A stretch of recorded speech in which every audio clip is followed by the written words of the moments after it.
We are getting amped up for another record high in stocks. 30 minutes until the start of the cash trade. I'm Matt Miller. I'm Sonali Basak. And I'm Katie Greifeld. Bloomberg Open Interest starts right now.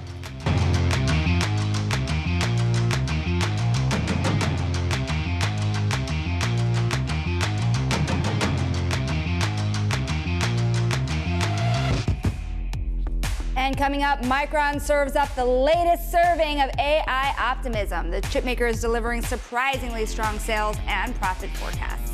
Meanwhile, a lot is in flux at OpenAI. We'll discuss the potential changes underway from rethinking its nonprofit status to Sam Altman's potential equity stake and another executive exit. Plus, Citi and Apollo join forces to shake up the private credit market.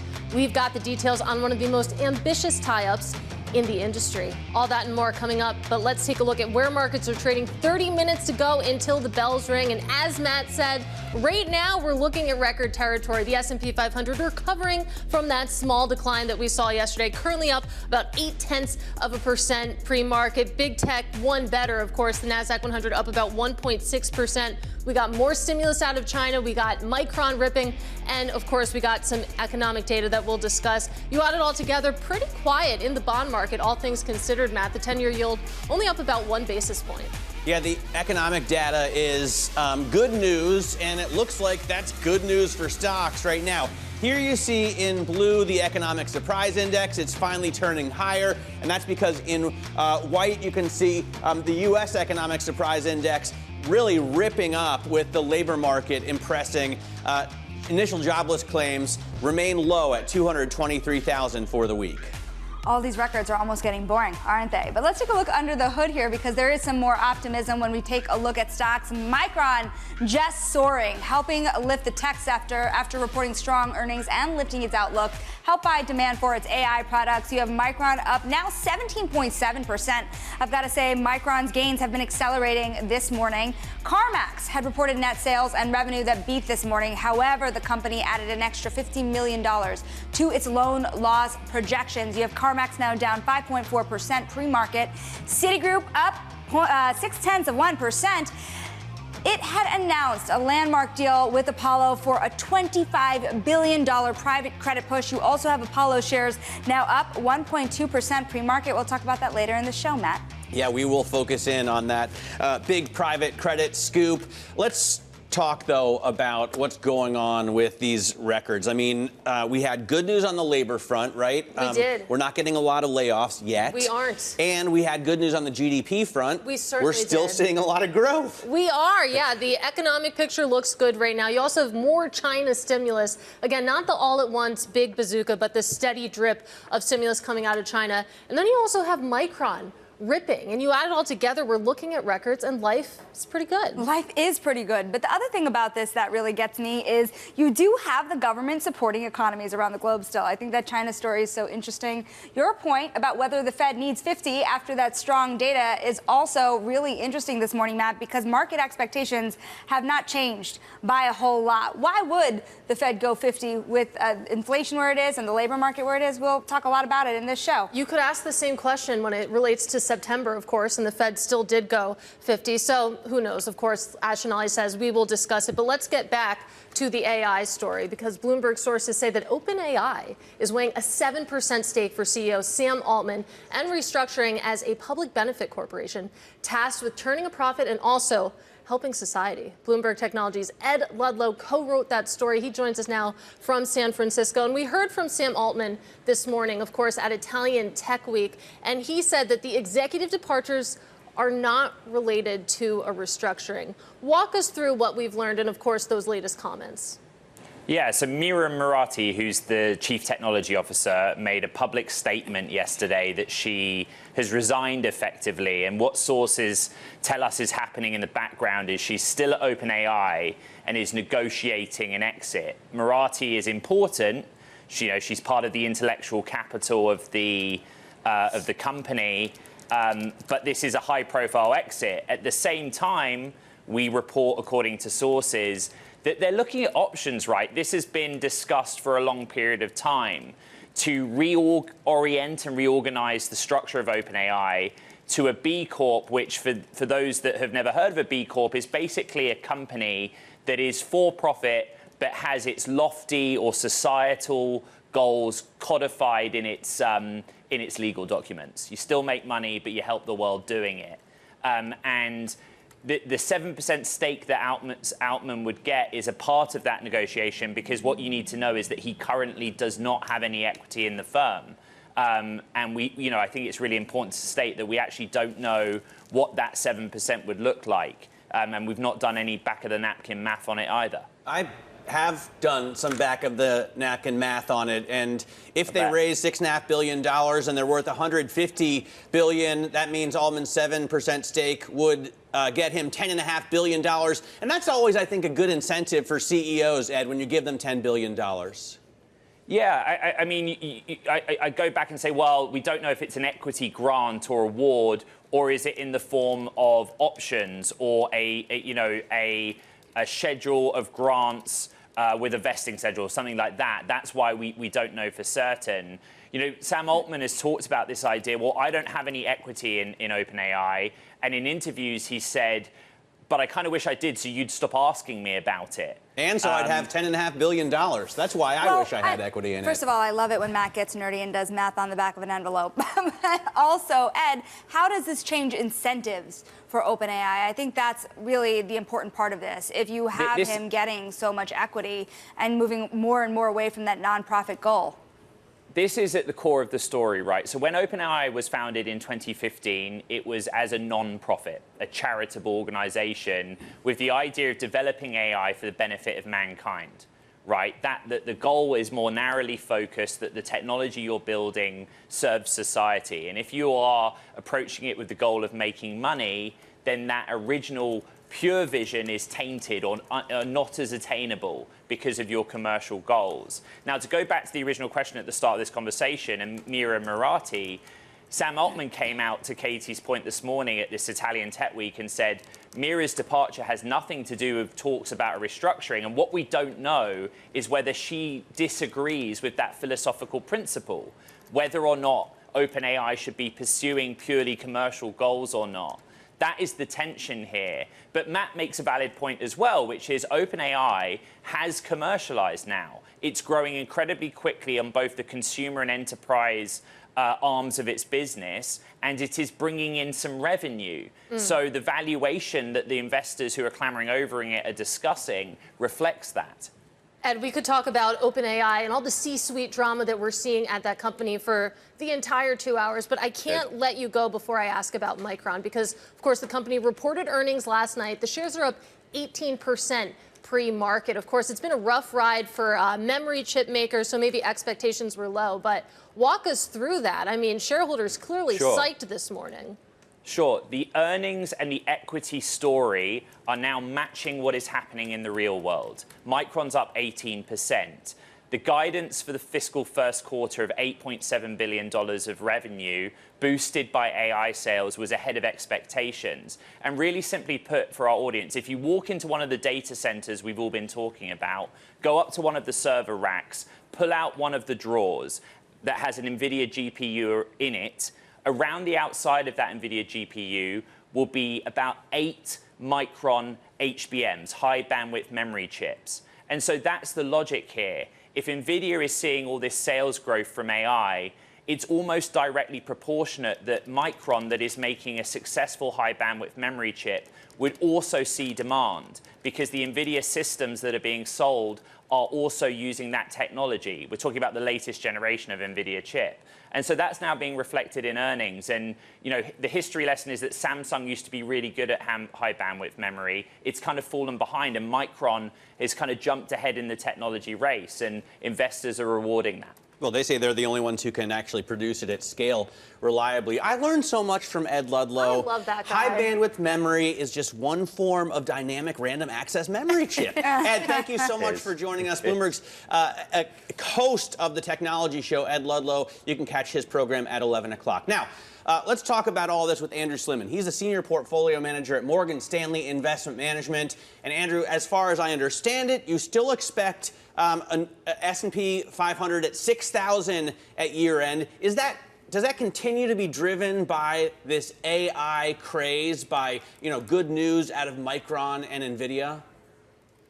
Well, yeah. Look, I mean, you guys framed it great at the Open, which is you have a combination of good corporate fundamentals that continue to report good numbers overall. So estimates for next year, which is important, continue to go up.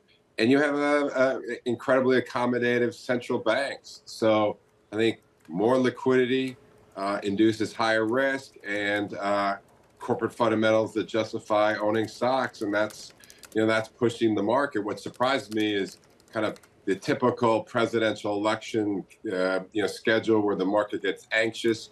That's been put on the back burner, at least for now. If that's on the back burner for now, that kind of anxiety, then what do you expect the lead up into the election to really look like, Andrew? Because you're seeing so much exuberance. You have the market barreling towards another record high. Once again, you are seeing love outside of the tech sector, and then you're seeing more optimism in the tech sector once again as well. Where do you place your bets, and do you expect those bets to perhaps face some drawdown heading into the end of the year? So look, and before I get to that, I would add one more thing to that question, which, to your point, is money market yields are coming down. So that's going to induce at the end, induce money to come out of money markets and go into risk assets. So that's another bullish argument. In terms of what I expect, I thought there would be more anxiety, even though the Fed was cutting, about the election, because that's typically what happens when you have one of the candidates who has not been president, which is why the VIX really didn't spike in the first half of the year, because both candidates had been president. And then once President Biden dropped, the VIX did spike, and that's kind of the typical playbook. And now we're focused on other things, so the VIX has come way down. I still expect more volatility going into the election, but at the end of the day, I'm no political expert, but as long as we have a divided election, I think the market's going to power into year end, and it's going to be led by the things that have led all year, which is AI, GLP-1, industrials, financials. I think those will still be the stocks to play. And I know that's hard because people go, oh boy, they're up a lot. I want something contrarian. And we own them already. Usually, yeah. Exactly. So, but those are the themes, of course, once we get through the election. And to your point, it sounds like you're saying a divided government would be the best case here. I want to talk about the other news of the week, though, and that's what's coming out of China. All of these stimulus measures that we're seeing, I think, for the past 2 or 3 days. It was interesting. You heard David Tepper actually speaking on CNBC this morning saying that this is a buy everything moment in China. When you take a look across the sea, when you take a look at what the Chinese government is doing to support the economy and particularly the property sector, how are you reading that, and how does it flow into the U.S.? I mean, from a Chinese standpoint, I agree with them. You have a cheap market, and you have decent fundamentals, and you have big stock buybacks in China. So I think he's right in terms of the liquidity is flowing back into the markets. You always have the uncertainty of the government and pronouncements, but I think that makes sense, and that will flow through to the rest of the markets around the world, especially Europe, where you have a big part of the index, the luxury stocks that are so geared towards what's going on in China, and they've been hurt by that the last couple of years. Those stocks could see a recovery as well, and I think it's good for the U.S.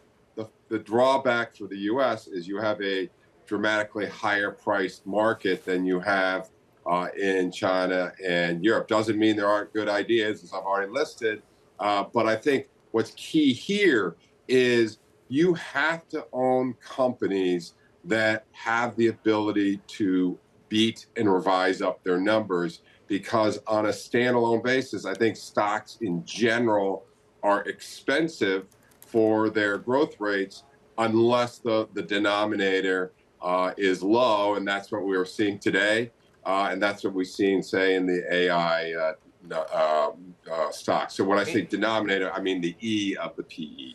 Andrew, what do you do if, you're already fully allocated to NVIDIA and Novo Nordisk. Let's say you have enough risk on in AI and GLP-1s. What else can you buy out there, or are those the only two themes that really matter in this market? No, I mean, I think there's other themes, and so they seem to. What I like about those two ideas is they don't zig and zag together. They're two very different themes, but there's other themes. I think the industrial play in the United States in terms of the infrastructure is very significant. We keep hearing this from companies. I keep getting questions from investors saying, oh, but it's all going to run out in 2024. I think that is massively misunderstood. There's a long tail to these projects. So I think industrial plays on that are huge.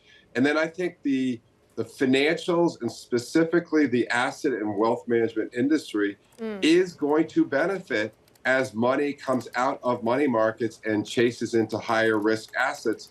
You tell me, Matt, is it at 4% when people say, my money market, big bloated yields, that's a good point. Bloated assets aren't good? Is it 3%? I don't know the number.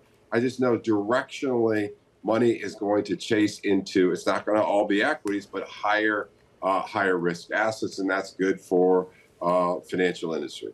All right. It's a great point, Katie. Yeah. I mean, a lot of people are saying, like, I'm no longer getting 5% on my Marcus, so got to get rid of that cash. 4%, though, it sounds pretty good. We'll see. There's $6.3 trillion sitting in money markets. And, Andrew, as you say, the direction of travel is clear. Unfortunately, we have to leave it there. Hope to have you back soon. That is Andrew Slimmon of Morgan Stanley Investment Management. Now, coming up, Citi and Apollo enter a $25 billion pact to take a bite out of the private credit market. We'll take a look at the deal's impact on the market next. This is Bloomberg.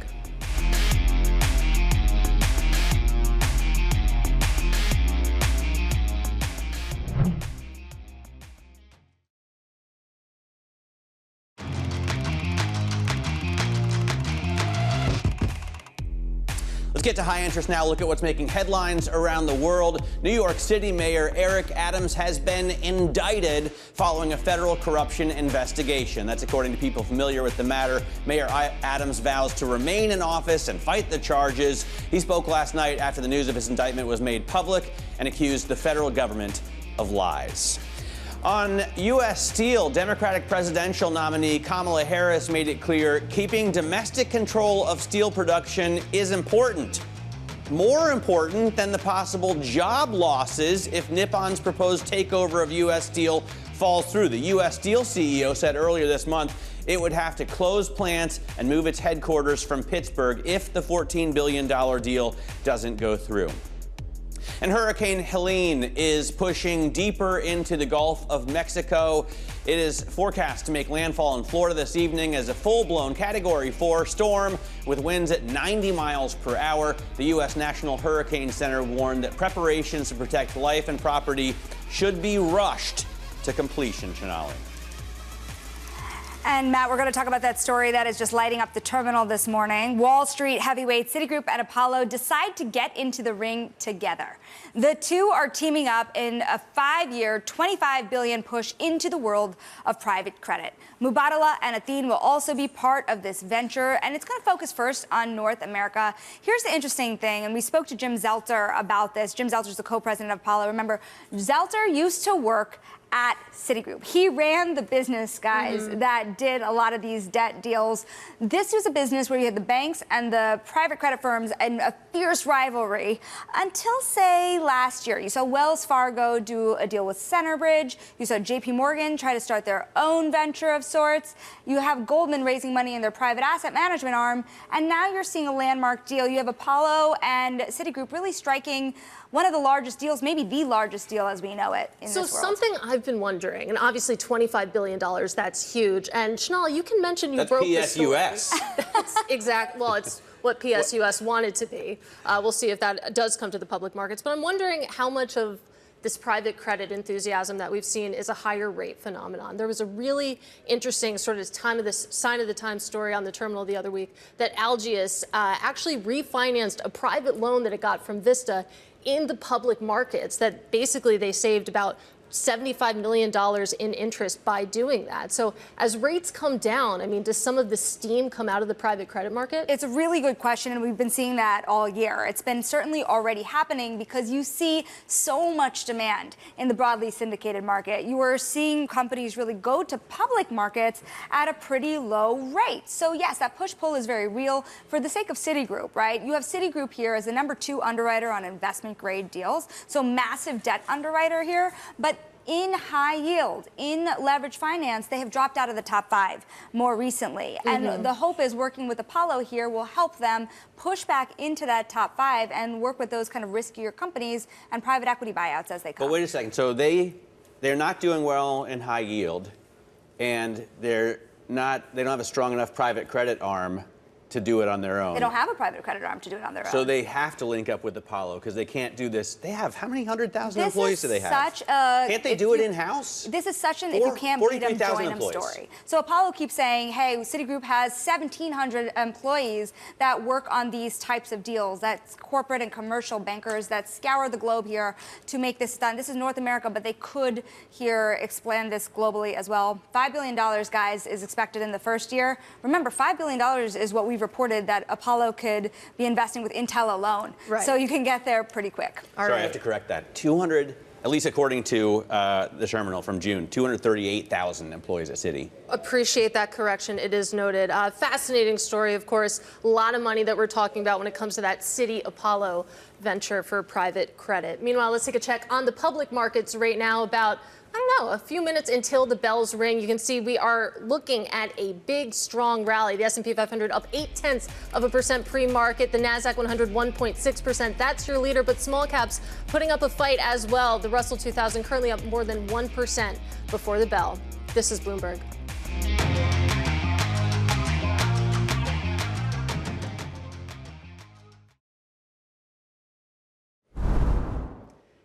And Fed Chair Jerome Powell, he just gave pre-recorded opening remarks at the 10th annual U.S. Treasury Market Conference. He didn't comment on monetary policy in the speech, but of course, he did talk about the importance of the Treasury markets. It would have been pretty amazing if he said that they weren't important. Yeah. Biggest, most deepest. Guess what? Yeah. You guys the Treasury market matters. All these bond traders that are at that conference. Powell thinks you're very important. Meanwhile, let's take a look at futures right now. Of course, minutes before the bells ring, and as we've been talking about, boy, are we back. You take a look at the S&P 500, currently up 0.8%. You have big tech out in front, of course, helped in a big way by what we learned from Micron last night, that revival in memory chips and that AI demand clearly helping Micron and clearly helping the Nasdaq 100 today. And your small caps, of course, they're putting up a fight as well. The Russell 2000 up 1.2%, outpacing the broader market. We'll continue to keep an eye on that, of course, as we push to the opening bell. This is Bloomberg.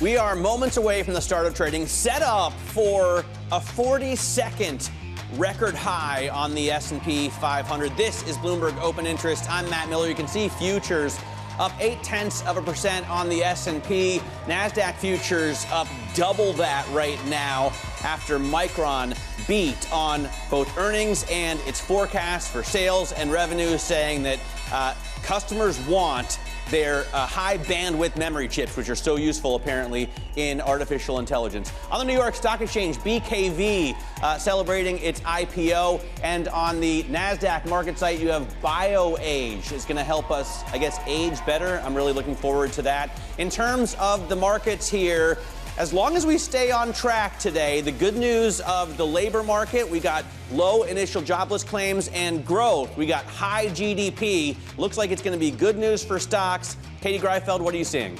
Well, you're right. We've had 41 record highs so far in 2024. Will we see 42? Remains to be seen. Stay tuned. But at least for right now, we have a big rally on our hands. The S&P 500 currently up about 0.7%, but all the action is in big tech right now. The Nasdaq 100, of course, up 1.4%, helped in a big way by Micron, which we'll get to in just a second. But I do want to highlight those small caps. That Russell 2000 also roaring back here, up 1.2%. Let's focus in on Micron, though, because it's absolutely surging this morning after reporting strong demand for its products that help train AI models. Of course, yesterday it boosted its forecast, and that's helping to lift shares for the sector overall. You can see Micron currently up about 19%, Sonali. Katie, I'm also watching shares of Citigroup and Apollo. They have agreed to work together on a $25 billion worth of private credit deals over the next 5 years. Interesting to see how the market reacts to this, and it is higher, 1% for Apollo. Remember, $25 billion is roughly 5% of their credit assets. Citigroup also up 0.8% on the prospect of working on more deals, Matt. All right, CarMax is also lower despite reporting earnings that topped expectations. However, the company added an extra $50 million to its loan loss projection. So that's definitely something that people are concerned about, right? Consumer defaults. Also noting shares of Southwest Airlines, they're going the other direction, up 10%. On a $2.5 billion buyback. As part of its turnaround plan, it's certainly working for the shares. Let's get back to the semiconductor sector, though, right now. Let's get Bloomberg's Abigail Doolittle in here to take a look at some of the charts for us. Micron absolutely soaring. Absolutely soaring, Matt, and it makes that 10% gain for Southwest Airlines, which under normal circumstances would look robust, look somewhat paltry because these shares up 19%, the best day since 2011. So a big leap here having to do with the fact that, yes, the company did beat estimates top and bottom, but it really has to do with the guide. So what we're taking a look at here relative to the guide is much more robust than expected. The first quarter revenue now expected to come in at $8.7 billion.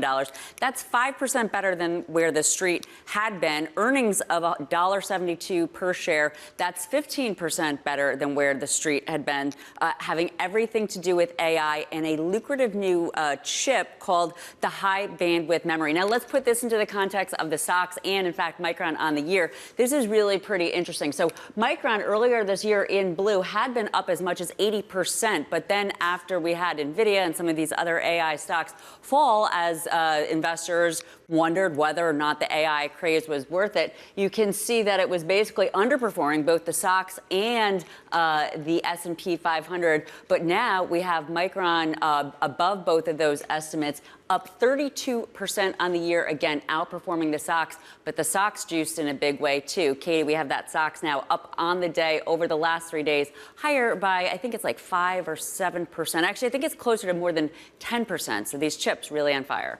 Yeah, it's wild. Of course, Micron up 20% at one point already this morning. That is the biggest one-day gain since 2011. So some fantastic size and scope there. As Matt points out, though, of course, yes, it cratered this summer. That was the word you used. Southwest, I just want to hit one more time. Of course, that big gain that we're seeing, that is the biggest one-day gain so far since November 2020. You'll remember that's when we got the announcement of Pfizer's COVID vaccine news. So really tells you just how jazzed investors are about that story right now, currently up about 11%.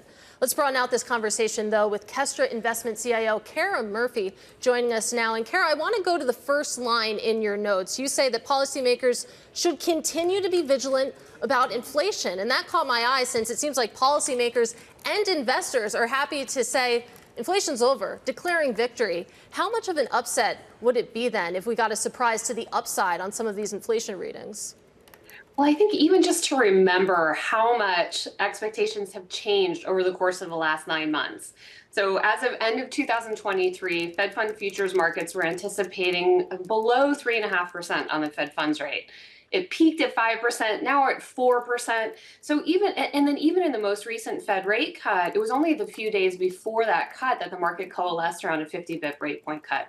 So I just say that to highlight how much change there's been in this viewpoint about where the Fed is going to go. And I think in this cutting cycle, there's been an unusual amount of uncertainty about how quickly the Fed is able to put on the brakes or the gas, depending on which way they're going. And I think the question is, it's still very much a question. And use Europe, for instance, which started a little bit earlier in its rate cutting cycle. There are still signs that, the economy is starting to slow. And then there are signs that inflation is reigniting a little bit, not a lot. But again, you still have these two dueling forces. And I don't think the battle is won quite yet. I'm waiting for someone, Kara, to say that the Fed is cutting too soon or too much. I mean, 3% growth, 4% unemployment, right? Initial jobless claims are at 220. Earnings are up 12% and expected to be up 18% next year. Why do they feel that their rates are restrictive? Where do you see that? I think all those numbers that you just listed suggest that we have a very healthy economy and that inflation is okay. It's a little higher than where we'd like it to be. What policymakers are looking at is where that trend takes us 6-12 months from now. So with the sort of like weakening in the job market that we've had, job market really rarely sort of makes a move and stays there, right? So you genuinely have to be concerned about this continuing, fewer number of jobs being created, harder for people to find new jobs. And if that kind of continues for another 12 months, it's a while before the Fed can really correct that. So, that's a really genuine concern. And that's why it's a little bit of art in terms of determining where the policy rate really should be. It's interesting, Kara. You take a look at even places in the market where there could have been concern. You had CarMax, for example, where there were worries about loan losses, down pre-market, back up into the opening trades. And you have investors all over the place shaking off any concerns about the consumer. You could see why when you see data as strong as it is right now. But is that prudent, given how the consumer seems to be weakening, particularly when you look at lower and middle income consumers? I think you highlighted the areas where there are real, genuine concerns. So if you look, for instance, at mortgage delinquencies, they're very, very low. Credit card delinquencies, though, are really creeping up. And that's because credit card rates are among the highest that we've seen in decades and decades. So we are starting to see some weakness sort of filter in, particularly to those low and middle income workers, who are also seeing now slower wage gains than what we've had. And so you're starting to see it creep into certain areas of the market. And from the Fed's perspective, what they're going to worry about is that starting to deepen within that segment and then to widen out to other consumers as well.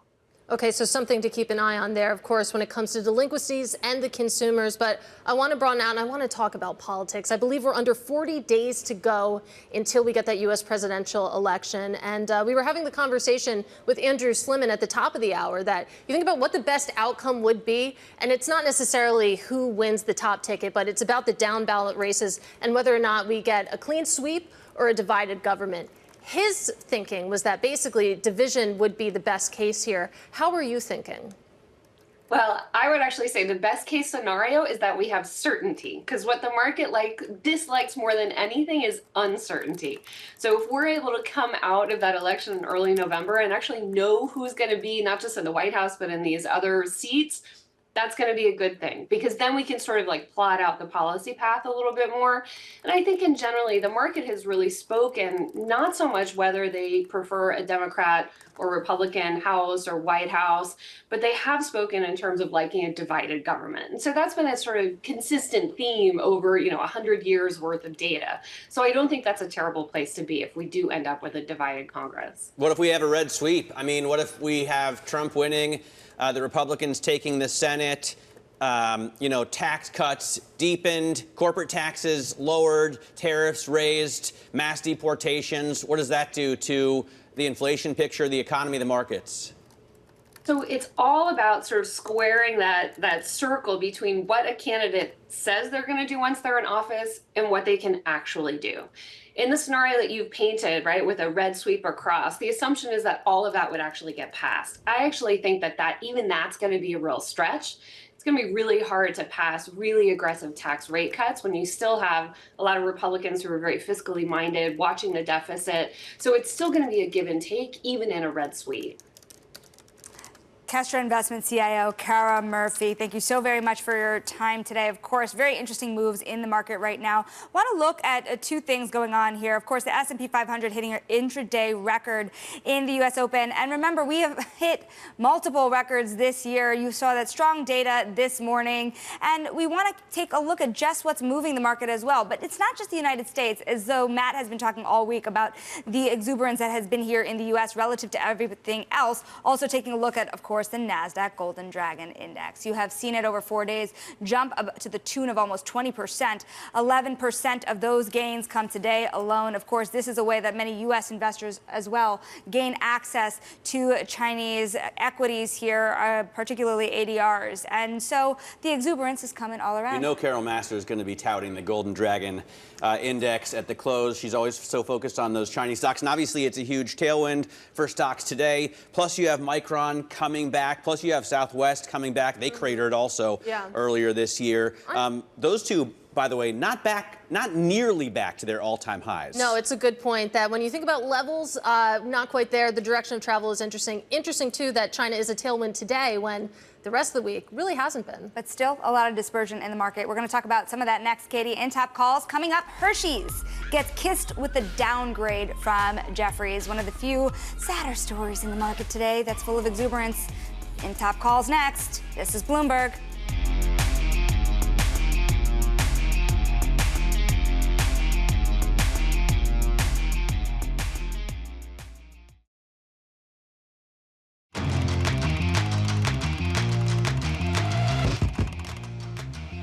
This is Bloomberg Open Interest. You're taking a look at the stock market right now, and the S&P 500 hit an intraday record, of course, giving back a little bit of its gains, but still up 0.6%. You can see across the board, we're looking at green today, from big tech to the small caps. We'll continue to keep an eye on that, but it's time now for our top calls. Some of the analyst action in focus this morning, and first up, Jefferies not so sweet on Hershey's, downgrading the candy company to a sell. The firm says that chocolate sales, they've been weaker than other snacking categories in recent years. Next up, we have Bernstein raising Starbucks to a buy, also increasing its price target on the coffee giant. The firm cites market optimism since the appointment of new CEO Brian Niccol. And this is interesting because remember, 2 days ago, Starbucks was hit with a rare sell rating at Jefferies on caution that, quote, the CEO shakeup rally was overdone. And finally, we have Morgan Stanley double downgrading Sonos to a sell. The firm is highlighting backlash from users after Sonos redesigned its app, Sonali. Another stock we're watching, of course, is Southwest, authorizing a new $2.5 billion stock buyback program and detailing plans to revamp customer-facing policies. It's trying to fend off an activist investor, and remember, it's been trying to do so for a while. Here with more details is Sid Phillip, who leads Bloomberg's global aviation team. Sid, you know, Katie made this great point before. You saw Southwest soaring to levels or at a margin here that you haven't seen since 2020, when you saw really like a vaccine here, a way to get us out of this global pandemic that had sent the stock plunging. The reaction you're seeing to a $2.5 billion buyback, does the exuberance justify what you saw back in 2020? They have not just a buyback. I mean, they've announced a whole bunch of measures, including measures that could potentially raise revenue, and they also upgraded their forecast for revenue for the third quarter. So they've sort of put out a bunch of good news for the company, and that could potentially sort of show that they're looking at ways to shore up revenue and essentially increase profitability and sort of fend off the threat from the activist investor Elliott.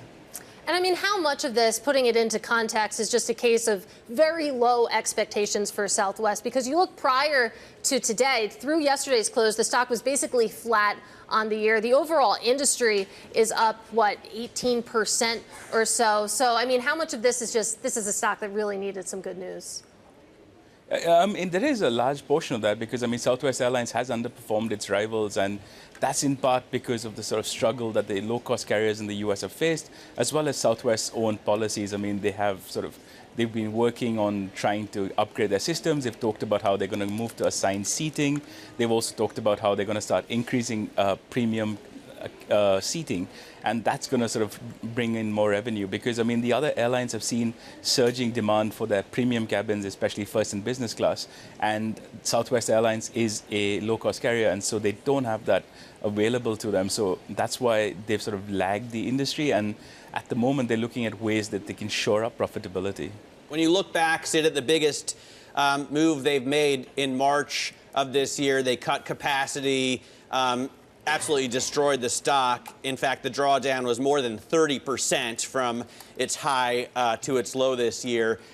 Does that turn out to be a move that others are going to have to make as well, or is this company, does it have its own particular problems? I mean, we've seen a lot of airlines pulling back on capacity, I mean, especially on the ultra-low-cost carriers. We've seen a lot of them sort of try and pivot their business models. We've seen other CEOs talking about how the low-cost model in the US isn't quite working. So there's a lot of industry issues at the moment, especially in the low-cost sector. We also, I mean, Southwest does have its own quirks as well, and so that's also been on display, especially as they fend off the activist who has demanded management change. They demanded the ouster of Bob Jordan, the CEO, as well as their chairman. So there's a lot of things going on with Southwest Airlines, and this could potentially be something that sort of takes the stock up because everyone's talking about how they have a plan to actually get their revenue going and profitability back on track. All right, Sid, always appreciate your reporting. That is Sid Phillip talking about Southwest. Of course, shares currently up about 10% intraday. That is the biggest one-day gain since November 2020. Now, coming up, we'll speak about another stock that is absolutely soaring right now, Micron, up by nearly the most in nearly 13 years after giving a surprisingly strong sales forecast. Details next. This is Bloomberg.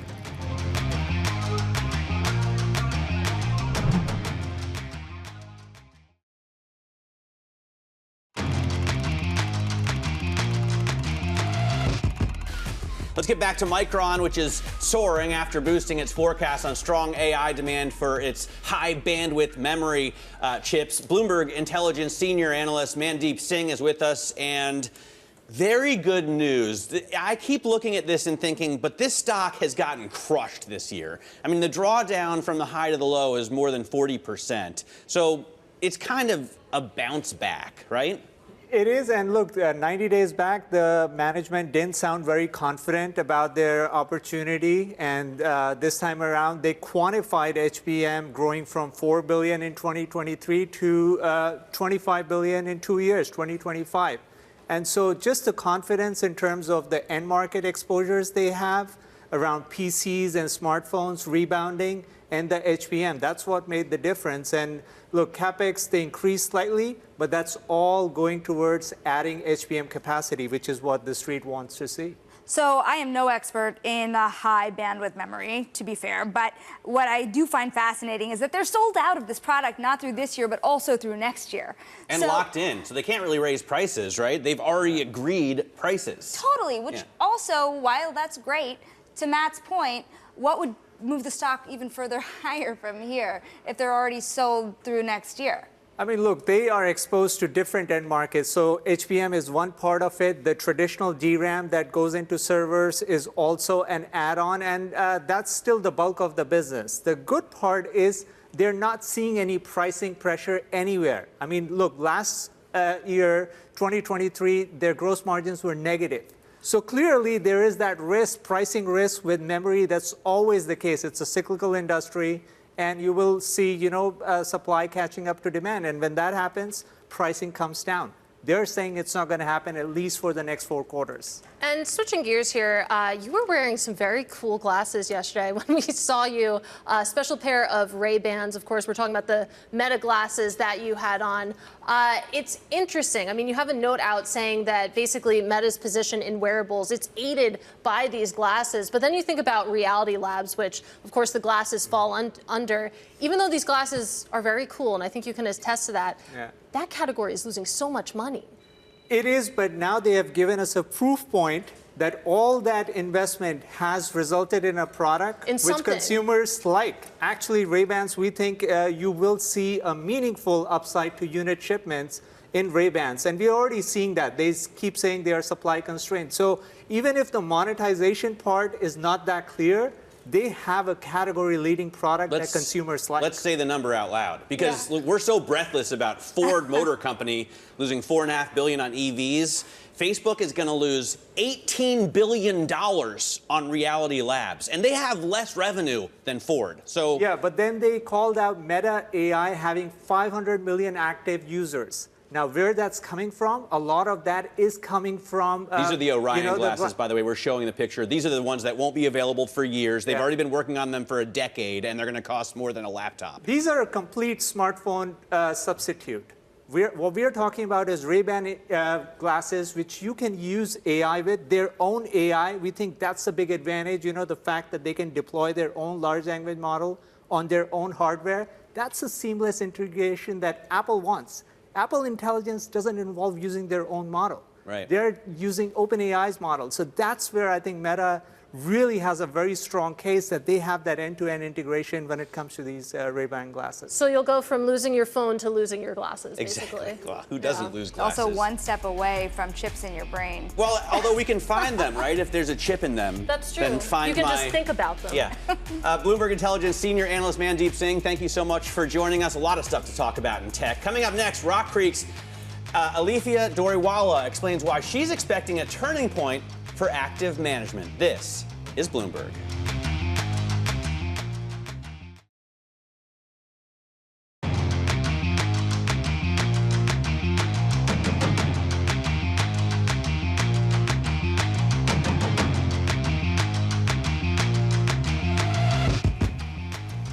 We are 30 minutes into a new record high for the S&P 500. Welcome to Bloomberg Open Interest. I'm Matt Miller. I'm Sonali Basak. And I'm Katie Greifeld. We're awaiting pending home sales about to cross the terminal. And as we wait, you can see the S&P 500, like Matt said, at a record high, but pairing gains a little bit, but still up 0.6%. Pretty healthy margin. We got the numbers, and it's a miss in terms of pending home sales. Right now, we got 0.6% month-over-month growth. We were looking for 1%. We couldn't even get 1 full percent of growth in pending home sales. In terms of the year-over-year number, a drop of 4.3%. We were looking for a drop of 5.5%, so it's a little bit better in those terms, right? Year over year, we did less worse. Some easy comps, though, when you think about how frozen this market has been, the housing market. So, of course, a little bit lighter than what we had been expecting, but still, you consider where we've been and some good news here. You tie this into what we got yesterday, and when you look at refinancing soaring, this is what you would expect, isn't it? The idea that people are not getting into new homes, they just want to borrow at lower rates for their existing homes. So it looks like it could take a little longer to stop this gum up that exists in this housing market. Do we have refinancing data? Do we know that refinancing has soared? We saw the rates come down now with the 5 handle, right, on mortgages. Yeah, we got an index. There's an index that tracks it, and of course, I think they're up 20% year over year or something like that. But of course, it's something that we need to track closely here. Meanwhile, you take a quick look at the market reaction to these figures. Not too much to speak of. Of course, you take a look at the Nasdaq 100, still leading. You can see up 1.2%. The S&P 500 up 0.6%. The bond market back to unchanged, which is interesting, Matt. The 10-year yield currently camped out just below 380. All right, I'm looking back, and I see mortgage applications were up 11%, 14%, though, the month before. So it looks like that really has picked up. Let's get some more market insight now from Alifia Doriwala, Co-CIO at RockCreek Group. And Alifia, we're getting less bad news in the housing market, at least, right? If you look at, I guess, refinancing and mortgage applications, it's great. That makes sense as the Fed is cutting into a growing economy. We're up 2.9% GDP, the fresh numbers this morning, and the labor market isn't that weak. It's we're only losing 220,000 jobs a week, basically, in terms of applications for unemployment. So is it all good here? I mean, do we deserve to be hitting new records in the equity market, and are we going to soar up to 6,000 by year end? Well, I mean, I think that it's difficult to say whether we're going to hit an all-time high by the end of the year. I do think that there are positive signs in the market, particularly in the U.S. You have to remember, we live in a global world. We talk about the U.S., and there's this concept of U.S. exceptionalism, which continues to be reinforced, I think, by the economic data. Now, we are going to get more economic data out this week. We're going to get personal spending. The PCE. We're going to get spending trends from earnings like Costco. So we're going to have to see, but we do think there's some uncertainty in the market between now and the end of the year as well. There's risks. We have the political election, of course. We have new policies coming out from China. So every day there's new risks to really, I think, test those new highs in the S&P. Yeah, and even still, I mean, we're at all-time highs right now. We'll see if that holds, but this would be number 42 in 2024, which is just amazing. I want to go to the notes that you sent over to us. I thought this line was interesting, that you're cautious about taking on additional directional risk into the second half of the year. So that lines up with what you're saying, of course. But I mean, if you translate that into action, for example, are you happy to just sit tight right now with the allocations that you have and basically wait for a better opportunity maybe in 2025? Yeah, I mean, we've been fortunate that our equity exposures going into the second half of this year have been fairly well positioned, and we have some diversification as well. I think, a lot of investors kind of lost the concept of diversification because, quite frankly, all you had to do was have NVIDIA, right, last year, and you were up 239% in your portfolios. But that's not sustainable, and we've started to see that in the second half of the year. And so we've started to see active management do better. There's a couple of signs of inflection points, and there's also just some really building long-term themes that is where we want to focus on versus thinking about between now and the end of the year, and potentially adding into equity exposure at these types of valuations seems a little bit risky when you already have a fully baked out diversified equity portfolio. I want to double down a little bit here on what you were saying about you could have just bought NVIDIA and held on to it and captured most of the gains, because if you look at the year half to date, I think the movement is really interesting. NVIDIA is actually only up half to date 2.8%. It has really been moving at a slower velocity here upward than it had in the past. Does that mean, Alifia, that there's kind of a rotation trade going on even within sectors here, that these very highly valued companies may have seen something closer to their peak, and there are companies underneath them that have not felt that wave that you should be considering pretty seriously at this point?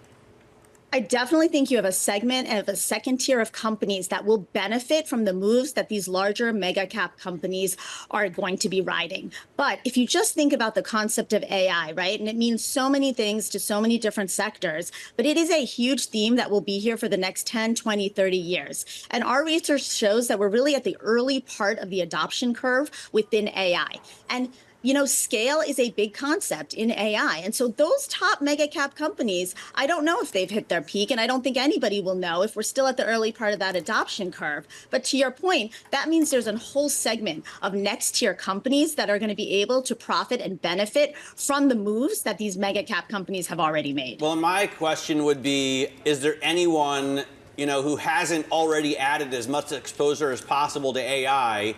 Is there any money out there that's not in, NVIDIA and friends? But then I hear Andrew Slimmon make a great point on money markets and savings accounts. Like, as rates come down on your money market, a lot of people are going to say, I need to be doing something more productive with this money. Do you expect, I hate to say this because I hate when people say there's a wall of cash out there, but do you expect cash to come into the market?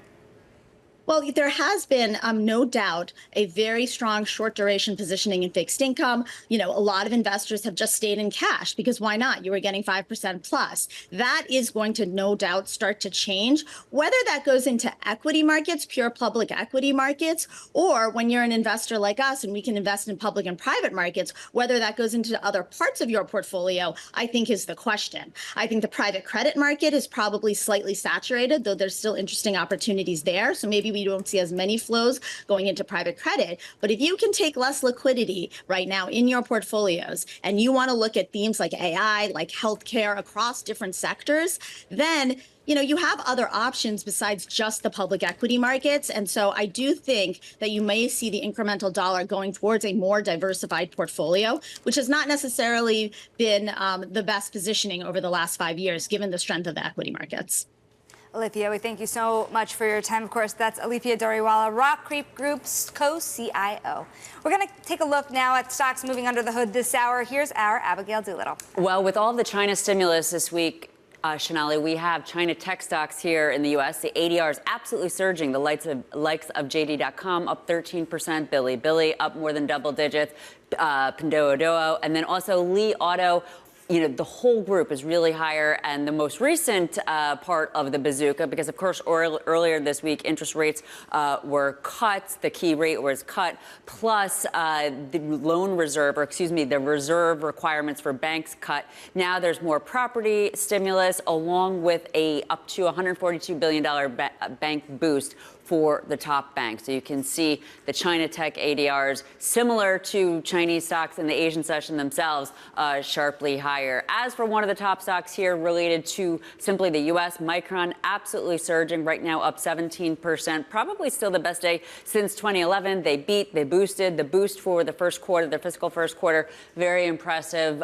Double digits for the bottom line, having to do with AI demand and a new type of chip that requires that. This stock now up about 30% on the year. And then finally, Starbucks receiving an upgrade from Bernstein. This stock up 2.1%. Bernstein has upgraded the shares of Starbucks to an outperform, saying that the new CEO optimism, Brian Niccol, that it is fully warranted. The turnaround won't be quick, but it's time to buy now, that the stock could start to work ahead of that turnaround. And again, the shares of Starbucks up more than 2%, Katie. All right, another good day for Starbucks. Abigail Doolittle, thank you so much. Now, coming up, mobile learning app Duolingo is at all-time highs, powered this week by the announcement of new AI-backed tools. We'll speak to Luis von Ahn. He is the CEO of Duolingo next. This is Bloomberg.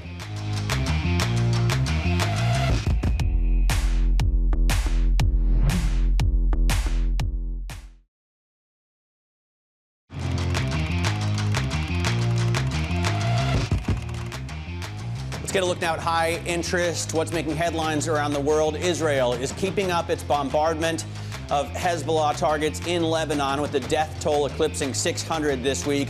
The country denies having any interest in a truce deal proposed by the U.S. and France.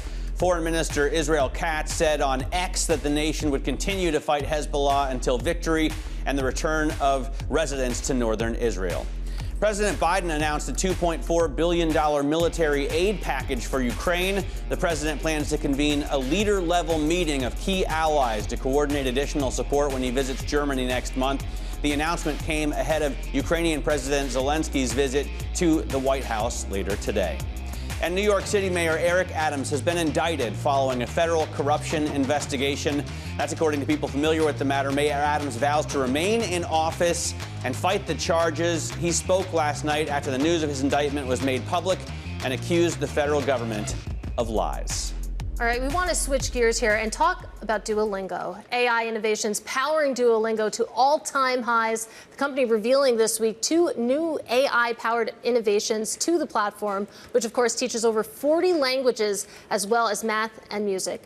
Now, since the announcement, the stock has seen price target hikes from both Evercore and Needham. And for more, I am thrilled to say we are joined now by Luis von Ahn. He is the co-founder, CEO, and chairman of Duolingo. So of those 2 innovations, let's start with video call with Lily. My understanding is basically it's a video call and I will be speaking with one of your characters. She has purple hair. Her name is Lily. And the goal really is conversation. And with that in mind, are you trying to target more advanced language learners who maybe already have a handle on conjugations and how to ask for the check?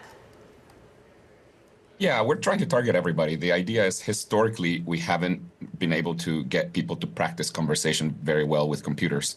But now with AI, you actually can have a conversation with a fully automated character, and the character adjusts to your level. Now, what we're really excited about is that it turns out most people actually, when they're just language beginners or intermediate, they don't want to have a conversation with another human because they're too shy about it.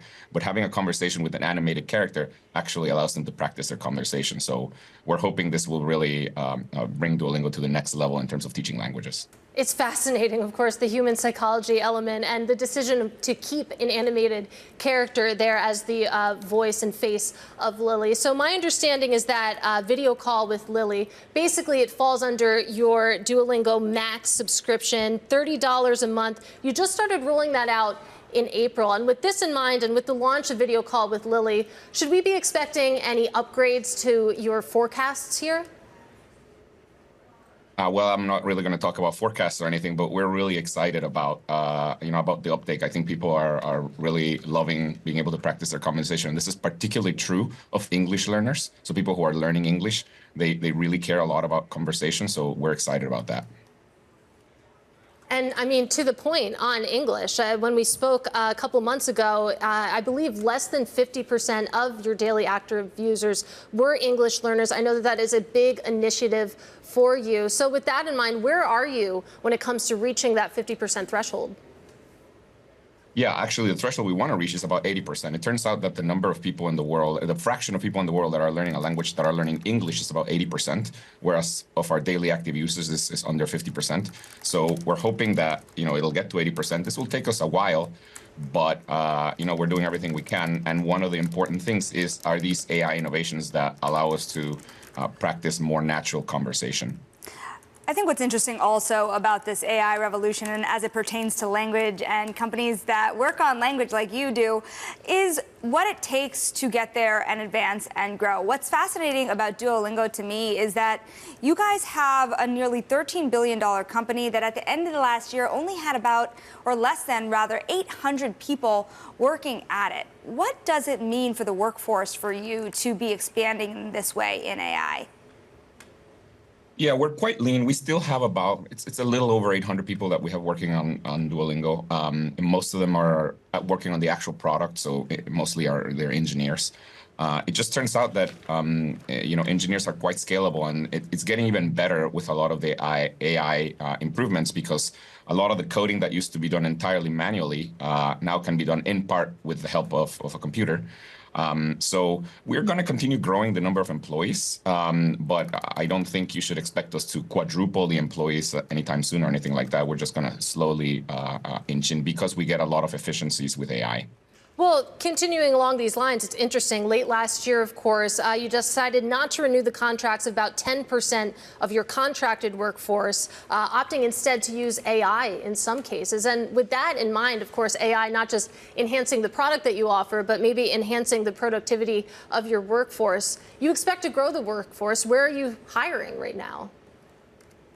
I mean, the main places we're hiring are highly skilled engineers, product managers, and designers. I mean, the way we see it is, there's some rote work that can be entirely substituted by AI, but for the majority of our employees or the types of work we do, what's going to happen is we're just going to be able to see each one of them get more efficient.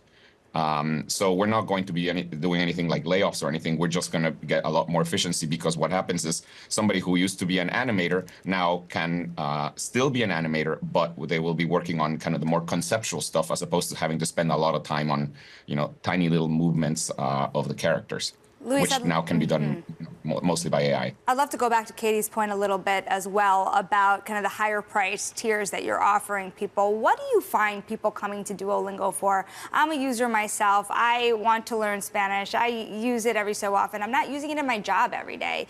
Do you find people learning at these higher price tiers to get different jobs across the world? And is that a rationale for why people are willing to pay for it? Will employers pay for it?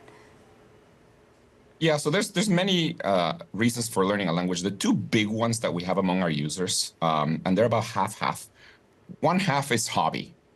These are people who don't actually need to learn a language, but they just think to themselves, well, I used to, play a lot of Candy Crush or do a lot of Instagram, and now I'm using Duolingo, and at least I'm learning some Spanish.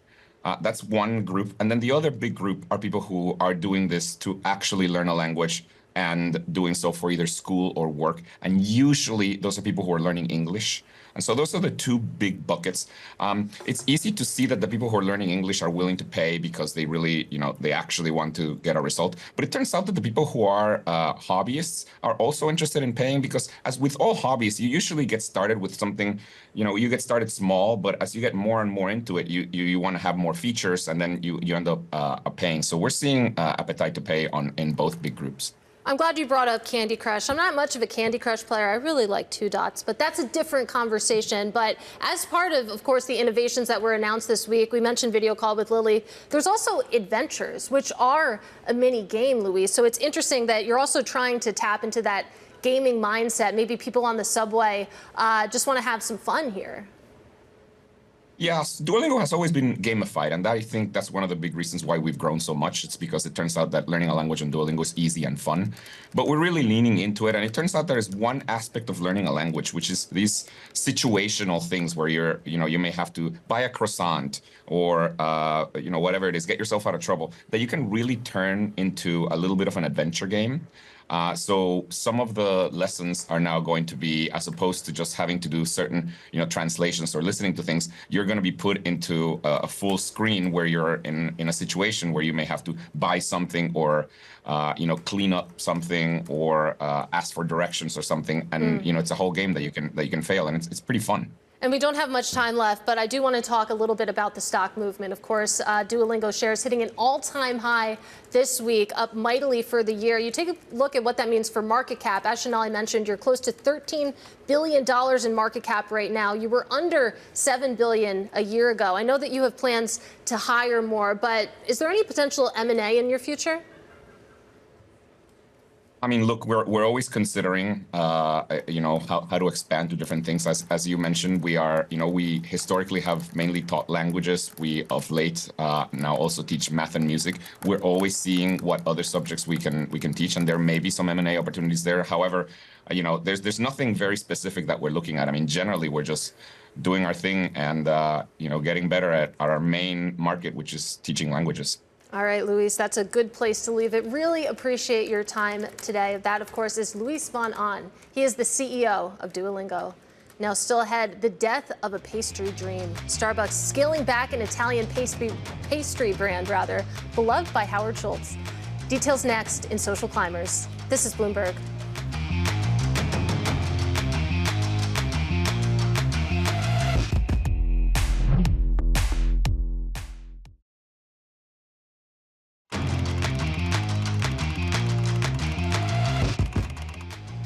All right, it's time now for Social Climbers. The company's making waves on social media this morning. And first up, layoffs at the House of Mouse. Disney announcing a fresh round of job cuts at the corporate level. It's reported that about 300 jobs in legal, human resources, and communications were impacted. Disney, of course, has been struggling with a decline in traditional TV viewing in favor of streaming services. Next up, we have Southwest authorizing a new $2.5 billion stock buyback program and proposing changes to its seating procedures, including adding some premium options for consumers. Yesterday, the airline announced it would cut about a third of its flights through Atlanta in efforts, of course, to boost profitability. Southwest is facing pressure from activist investor Elliott Investment Management. And finally, we have Starbucks removing a brand of Italian baked goods from its cafe, stepping back an initiative that was championed by Howard Schultz. Starbucks, of course, bought a stake in the European baked goods company 8 years ago, but this decision was made before Brian Niccol took over as CEO. It's unclear why the branding is being removed. You can see Starbucks shares currently up about 2.4%, and you can follow all the latest company buzz on TREN Go on your Bloomberg terminal. Meanwhile, let's get a check on these markets. Of course, nearly an hour into the U.S. trading day, you can see the S&P 500, it's still up. It's still a record, but we are giving back some of the earlier gains we saw. The S&P 500 up about 0.4%. The NASDAQ 100 a little bit better for big tech. You can see the NASDAQ 100 up about 0.9%. No doubt Micron helping out there. And then you have the bond market, a little bit of a sell-off underway, but a little bit. You can see the 10-year Treasury yield currently up 2 basis points, camped out at about 3.80. Now coming up, Kamala Harris continues her economic pitch to voters. We'll take a look at her plan next. This is Bloomberg.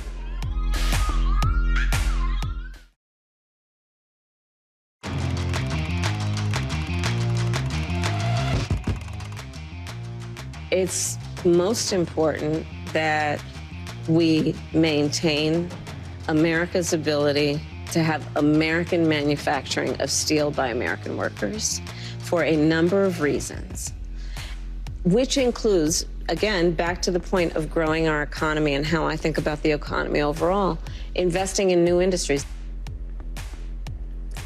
And that, of course, was Vice President and Democratic presidential nominee Kamala Harris speaking to MSNBC Conversation centered around a proposed takeover of U.S. Steel by Nippon Steel, which of course is a Japanese company. And joining us now with more is David Gura. He is host of Bloomberg's Big Take podcast. So her answer was in response to a question about potential job losses and what her concerns are. Her answer was that basically it's most important here to keep U.S. Steel a U.S. company rather than preserve jobs. David Gura, that seems like a difficult needle to thread. It's a difficult needle to thread, but it's something we've heard from her, heard from President Biden, indeed heard from candidate Donald Trump as well. All of them are in favor of not allowing this merger deal to go through. But the crucible in which that conversation was taking place in Western Pennsylvania is so important here because there are so many people who count on the steel industry for jobs. And getting back to the difficulty of threading that needle, the consequence of this deal not going through is a number of those plants could be shut down. So those conversations continue between Nippon Steel and the unions, but as I say, all three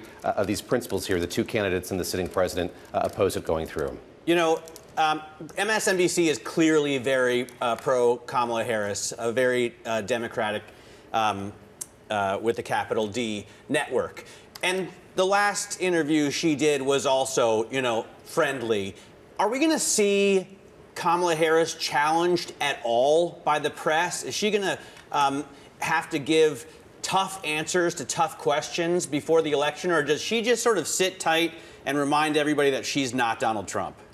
She's going to do a bit of that. I'm curious if this leads to more interviews. So looking at the polling that we've got recently, two things stand out to me. One is how paramount concern about the economy is for voters. I think that's what that interview was partially in response to, and the speech that she gave to the Economic Club of Pittsburgh, recognizing the fact that this is what voters really care about. You could say the same thing of Donald Trump, who was down in Savannah in North Carolina after that, giving speeches focused on the economy. This is what they care about. But the other thing that comes out in the polling, Matt, as you know, is that there are a lot of people in the American electorate who feel like they don't know who Kamala Harris is or what she stands for, that her policy positions are inchoate. So I think that there are a lot of people pushing her to do more. This was her first major sit-down one-on-one interview. Whether we see more of them, I think, is anyone's guess here. We're now 40 days away from the election. Of course, there is time for more of them, but I think the campaign is fairly satisfied with what they've been doing thus far, which is these kind of targeted interviews. Quibble about sort of the ideological bent of who's giving them, but also focusing on certain demographic groups, and then doing a ton on social media as well. David, I want to break in here as well because there's a headline crossing the terminal now. It's the one that we had been having our eyes out for overnight. New York City Mayor Eric Adams has a federal indictment unsealed in court. Now, this is another curveball. Of course, New York City known to be a very democratic city and a very democratic state. What does this mean for the party to have this happen for the first time, really, in New York City history? Well, we'll look and see what indeed is in that indictment, if it's a charge or charges and what they're tied to. We'll get that information soon, I'm sure. But I think your point is a good one, sort of how this is viewed by the party more broadly. We heard from Alexandria Ocasio-Cortez, the congresswoman from New York City yesterday, calling for his resignation. We heard from the governor via a short statement from her press secretary. We haven't heard yet from Hakeem Jeffries, the ranking member in the House. So I think the focus now shifts to how Democrats more broadly view what's happened here. And it's an interesting quirk that the governor of this state, of the state of New York, has the power to suspend the mayor if there's a circumstance like this and to remove him as well. I think we're far from that conversation happening in earnest, but it's certainly something that I think is going to be talked about and debated in the days ahead. Bloomberg Big Take podcast host David Gura, thank you so very much for your time and coverage. Of course, we will get you all the latest on the Adams indictment. And remember, you could also follow elections on ELEC Go on your terminal. Now, I want to bring you more breaking news. It's coming hot and heavy this hour. I want to talk about Wells Fargo because, of course, it is getting ever so close to ending that Fed review for lifting the asset cap. Now, I want to caution here that this is a new phase of an almost 7-year effort, according to Bloomberg's Hannah Levitt, with exclusive reporting here that behind the scenes, Wells Fargo has submitted a third-party review of risk and control overhauls for analysis and sign-off. However, sources have warned that it could still see the cap stretching at least into next year while the Fed reviews this submission. Of course, it has been a long and costly road for Wells Fargo to get to this point. You do see shares spiking now more than 6% for Wells Fargo. We will bring you more as we know it. Now we're going to switch gears. We're going to talk about another big establishment this week or over the last week, rather, in the world of carbon markets. Carbon credits are entering the spotlight at New York Climate Week. The CFTC had finalized the first federal guidelines for unregulated carbon credit markets, and Treasury Secretary Janet Yellen is saying that the measures will promote the integrity of the credits while enabling greater liquidity and transparency, and of course could give way to a whole new market. Now joining us now is Alan Brookes, CEO of Arcadis, a global design and consulting firm. He has been speaking to investors and clients during New York Climate Week. Now you look at what's happening here in the carbon market, and this is all in a goal for companies to really offset emissions. Does it work? It works to a point, but ultimately, I think we've all got to address climate properly, because when you look at it, credits are there, and we can look at different types of credits, and it legitimizes an approach. But ultimately, what we've got to do is try and address decarbonisation and look at how we address the buildings and the rising sea levels, and really look at how we reduce carbon emissions fully. So I think what we need to do is say, yes, it's part of a mix and what we can do, but we need to look beyond it. So you don't think that the carbon credit market is a good way, a main way to address the issue? Because it's been in existence for years already, and it seems to make sense, at least, at least ideologically, you could understand that if you're being a bad actor, you pay to finance someone to be a good actor, and that evens things out. I think it's, don't get me wrong, I think it's good, but it depends on, to use your language, what is that good actor doing? So if it's actually saying you can do carbon offsets and credits by planting trees, and you'd say what type of trees are that they can be destructive to nature depending on what people do. So I would say it's a good thing, but it's about the choices you make on the type of credits and how you address them. It's not just a simple free-for-all, if you like, in one single answer deals with it. You've got to be more selective. You know, it's interesting. When you look here at what is happening in the United States in its efforts to really go green, it was a legacy of the Biden administration. But as Bloomberg has reported, this nearly $500 billion legacy is being turned into a footnote in the Harris campaign. There's a lot of focus on traditional energy security. Yeah. How does that conflict with the push to go green? Yeah, I think what you've got to look at in the United States, today, we are energy secure, if you like, but that's a lot of fossil fuel production. So in the transition, we've got to look at how we transition that energy approach and really deal with this as we come up with our plans for the future. So I think when you look at that, it's about having the right plans in place for the future, not just saying we can't do things, it's how we do things into the future. So in terms of sustainable building, is it only about green? I mean, do you also need to, insure against the kind of natural disasters that climate change is amplifying? I think, interestingly, this week, there was a lot of talk about insurance, if you just take that for a moment. And one of the things you have to recognise is where we're seeing insurers saying they will no longer insure where there's flood risk.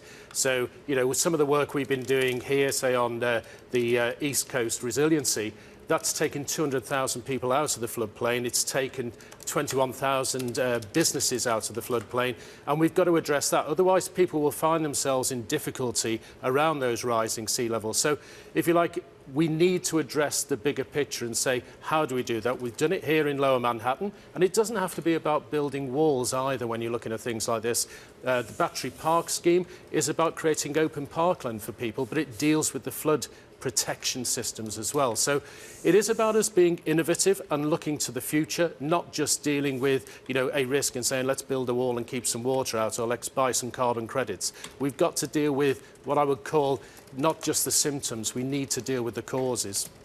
So at the end of the day, this issue that Matt had raised around climate change and the insurance issues that you've been mentioning, this all leads to higher costs. And by the way, costs of housing, for example, for areas that you can't get that insurance, costs of transitioning to renewables. Yep. What kind of inflationary force do you see under the surface? Do your clients talk about this a lot? the clients really are talking about, to be blunt, what incentives are in place, and I think governments have to provide incentives for the transition. And whether that's, you see now in many cities in the United States, cities are going into EV buses, for example, so you can have electric buses reducing the emissions in the city. It's about sort of thinking about decarbonising and lowering the carbon emissions. So I think there's some various things that the states can do. It's not all about rising cost. It's about the incentives, as you said before, around transitioning. Yeah. Absolutely. Alan, really appreciate your time. That, of course, is Alan Brookes. He is the CEO of Arcadis. Meanwhile, we do want to get back to that breaking news that the mayor of New York City, he has been indicted on bribery and fraud charges. Of course, that indictment being unsealed in court. We know that he has been indicted following a federal corruption investigation that was according to people familiar with the matter. And now we know that those charges are bribery and fraud. He has told the New York Times, "I am innocent," and some reporting from earlier, according to the Washington Post, that he has been issued a summons to appear in court on Thursday. We will continue to follow this, but just to read that today, again, Thursday meaning today. Yes. Okay.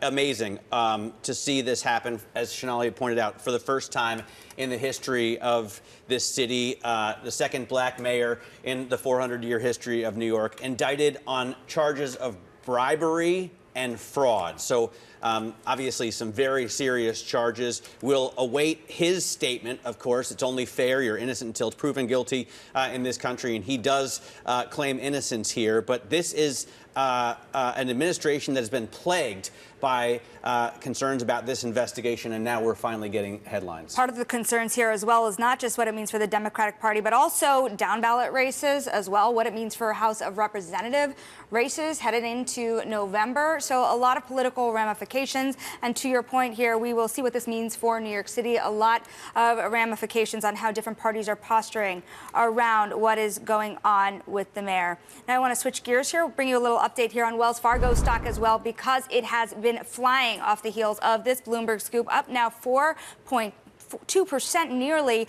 That is the most since July of this year. You have seen now Wells Fargo entering a new phase of its discussions with the Federal Reserve on its asset cap.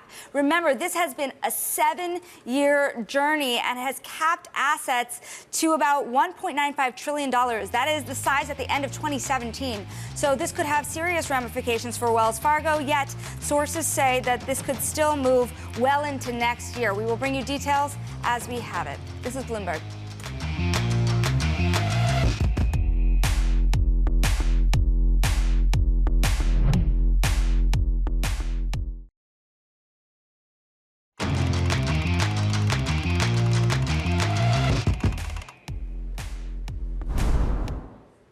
All right, let's get back to that breaking news right now, and that is that the New York City mayor, Eric Adams, he has been indicted on bribery and fraud charges. Of course, that follows a federal corruption investigation. Here with more now is Miles Miller. He is managing editor over at US TV, of course, and has been following the story closely. So we have the unsealing finally. What do we know so far? Yeah, so they are alleging, the U.S. Attorney's Office in the Southern District is alleging that the mayor engaged in a straw donor scheme, that he knowingly solicited donations outside of the country in order to enrich himself. And they say personally enrich himself. They are talking about basically more than $10 million in public matching funds for his mayoral campaign. They're saying that he accepted luxury travel, hotel stays, and other benefits from foreign nationals in order to benefit himself and enrich himself.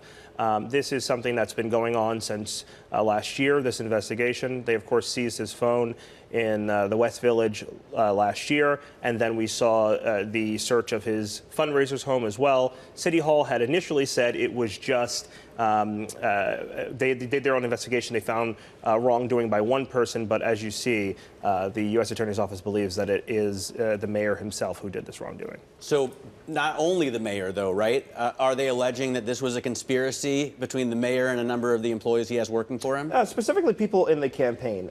They did not specifically talk about the person who the mayor's office cited was the person who had that connection with the Turkish government. But they do say that that was the conduit. That person was the conduit. They weren't named in this indictment, but they said that that person was the conduit between the mayor and the Turkish government. And they say that the mayor used this connection to do things that furthered other governments, including the Turkish government, pushing the FDNY to move forward with this permit process for the Turkish consulate across from the United Nations in a way that typically would not be done. But because he had gotten these foreign donations, the mayor may have felt pressure to do it. Can you just set the stage here on what this means for New York City, New York State, the governor's office, the mayor's office? I mean, what does this mean politically for where things stand? It throws things into chaos, right? You've got people who are civil servants who are not political, who work for city government. And so now the focus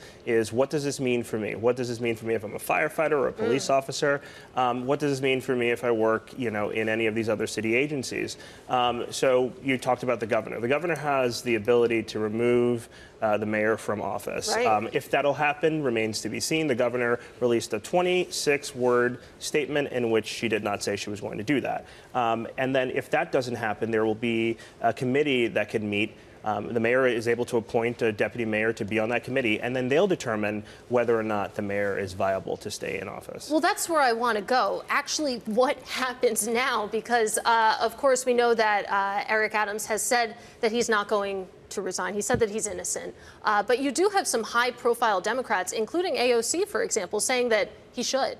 Right. You will start to see the drip drop of people who will say that either the mayor should stay or the mayor should go. And, we had yesterday AOC. We also had yesterday Hakeem Jeffries, before this dropped, saying that he supported the mayor.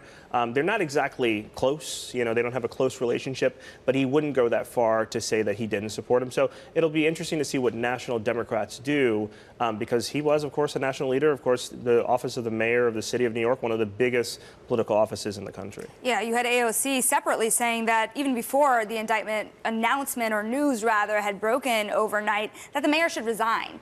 So is that a separation here? Is this a rift being formed even more? Well, as you know, the mayor and Representative Ocasio-Cortez have never been close. In fact, the one time they were together, they were physically separated by two people.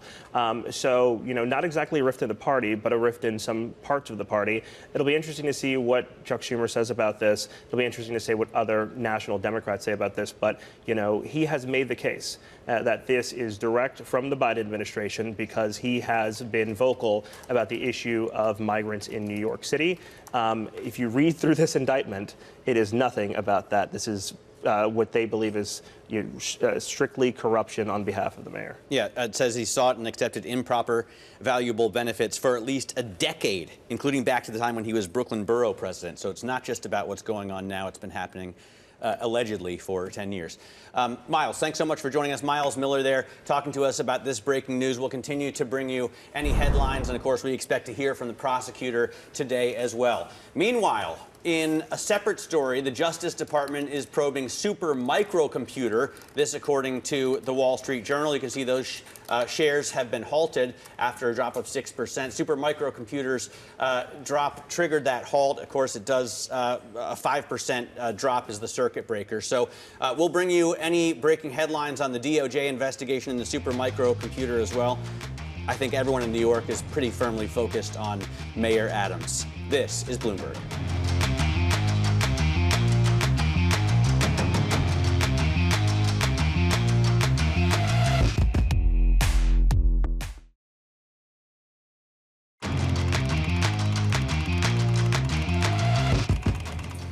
Bloomberg Technologies' Ed Ludlow joins us now from San Francisco to talk about the other breaking news out of the Department of Justice, at least according to the Wall Street Journal, and that is that super micro computer is under investigation. Ed, what do we know so far?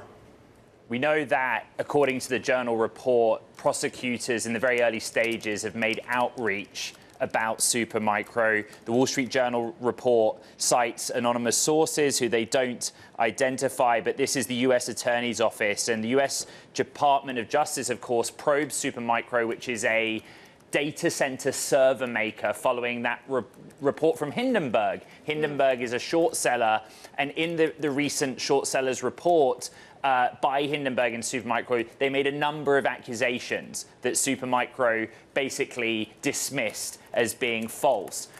Thank you for bringing up the shares, down 9%. Yeah, there you have it, of course. Supermicro shares down 9%. They were halted, of course, following this news that Supermicro Computer is being probed by, of course, the U.S. Justice Department. Ed Ludlow, I know you're going to be all over it in B-Tech, of course, coming up at 11. Meanwhile, just to bring you back the news of that breaking news, New York City Mayor Eric Adams, he has been indicted on bribery and fraud charges. Of course, we know that there had been a federal corruption investigation into Mayor Eric Adams. Now we know the charges, bribery and fraud. We're going to continue to track that story very closely, but we should also look at markets. Of course, this is a big markets day as well, and we've been talking about that rally, and it still exists, but it's a lot less robust than maybe it was about an hour ago. You can see the S&P 500 still up 2 to 0.3%. Big tech, that had been your big winner. Now, not so much. The NASDAQ 100 trying to hold on to gains here, guys, currently up about 0.1%. And surprisingly,